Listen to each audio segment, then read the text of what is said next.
Salut les amis, dans cette vidéo nous allons enfin pouvoir toucher la souris.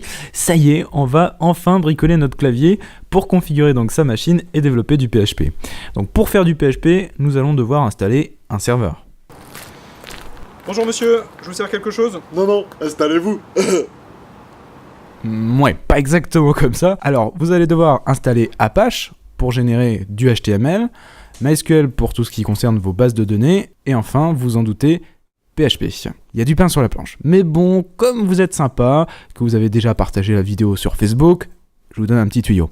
Il existe un logiciel qui s'occupe de tout, sans rien faire. Alors si vous êtes sous Windows, eh bien vous prenez le W de Windows, vous ajoutez le A de Apache, le M de MySQL et le P de PHP, ça donne WAMP. Si vous êtes sur le meilleur système au monde, Mac bien évidemment, eh bien ça marche sous le même principe avec donc MAMP. Et enfin, Linux avec LAMP. Voilà, je suis sur mon Windows et donc je vais faire une recherche Google en tapant WAMP, comme je viens de vous l'expliquer. Le premier lien, il s'agit de wampserver.com. On va cliquer dessus pour aller donc télécharger WAMP. Donc je clique sur télécharger. Là, j'ai possibilité de choisir soit la version 32, 64 bits, donc vous choisissez celle qui correspond à votre système. Par défaut, il vous demande de remplir un formulaire. Sachez que c'est pas obligatoire. Vous pouvez cliquer ici donc pour passer au téléchargement direct. Voilà, donc à la fin du téléchargement, vous allez vous retrouver donc avec votre fichier WAMP server. Vous double-cliquez pour l'exécuter. Donc là, je fais Run, j'autorise, je vais faire Next, j'accepte les conditions, Next à nouveau. Là, vous pouvez choisir l'emplacement d'installation, une installation par défaut pour nous. Je continue, Next, et j'installe.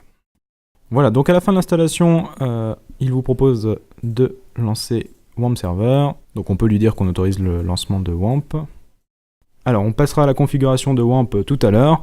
Le deuxième outil qu'il vous faut pour développer votre site en PHP, eh bien c'est un éditeur de texte.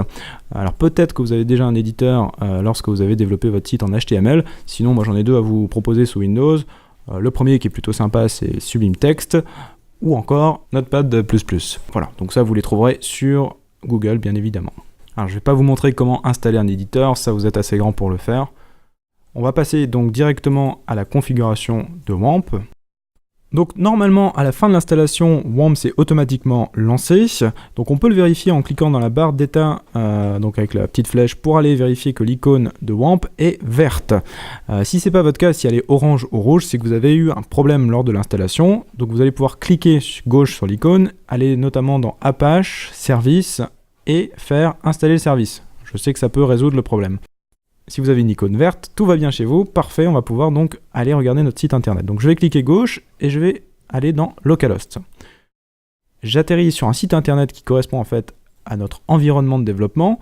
Donc c'est ici qu'on va pouvoir créer notre projet et notre site internet. Alors attention toutefois, parce que l'adresse localhost, si vous la donnez à votre grand-mère pour qu'elle regarde votre site, ça ne fonctionnera pas. En effet, c'est l'adresse locale, donc il y a uniquement vous qui allez pouvoir regarder ce site internet.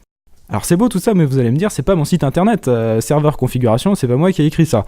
En effet, donc vous allez pouvoir retourner donc dans la barre d'état, sur l'icône de WAMP toujours, et vous allez cliquer sur répertoire 3W. Dans le répertoire 3W, vous allez trouver index.php qui correspond en fait à la page que nous voyons derrière. C'est ici que nous allons placer les fichiers de notre site internet et ça, c'est pour la vidéo suivante. À très bientôt, ciao.